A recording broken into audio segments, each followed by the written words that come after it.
The Dissonant Gambit. Traverse Log, Cycle 1, Phase 3, Conflict Alignment Pending. Location, Helix Station Perimeter, Harmonic Field Instability Threshold. Ship, the Wanderer.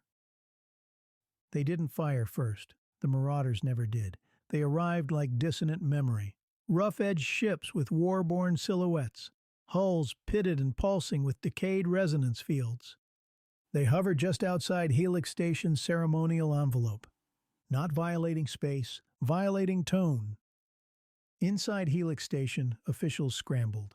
Protocol manuals last updated during the Fifth Whispering War, thrown open like talismans. Ambassadors muttered in 12 dialects of panic. A security drone spun in slow circles and whispered, almost apologetically, "I was not built for metaphysical confrontation." On the command deck of the Wanderer. Should we do something? We are doing something. Which is? We're listening. The Marauder flagship transmitted a tone so low it bypassed hearing entirely. It was felt. It throbbed like regret, buzzed like a childhood lie, cracked against the empathic fields of every sensitive aboard the station. People staggered, hands went to chests, some wept without knowing why. And then, a voice, badly translated, not properly decoded. "We were once harmonic. Now we are echo. We do not come for glory. We come for what was stolen. Our resonance." The council responded with formal tones, measured, procedural. The Wanderer intercepted the transmission and tuned it down. The Keeper did not speak. He sang, softly, a minor fifth, folding inward. A lullaby older than planetary alignment. The Wanderer amplified it, not with volume, with presence. It wasn't an answer. It was an invitation. But the Marauders did not harmonize. They attacked, not with weapons, but disruption fields designed not to destroy, to unravel. Event ships lost bearing, blinking out of formation. Some slipped into partial phase drift. Helix Station's outer rings shuddered, lights flickering in irrational tempos. Panic rose, and the Wanderer did not resist. It absorbed the distortion, inverted its own internal resonance, and reflected the wave not back at the Marauders, but into the harmonic field itself. Not a counterattack. A retuning.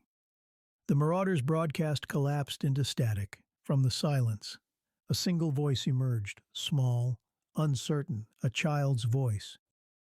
You forgot your song. There was no surrender, only cessation. The Marauder ships froze. Later, no one could fully explain what had happened, but diplomats began speaking in musical terms. Engineers retuned their drives with empathy sensors, and for the first time in Federation history, conflict protocols gained a new clause. On the use of resonant reconciliation. We didn't win. We didn't need to. So what was it? A reminder. Discord isn't the opposite of harmony.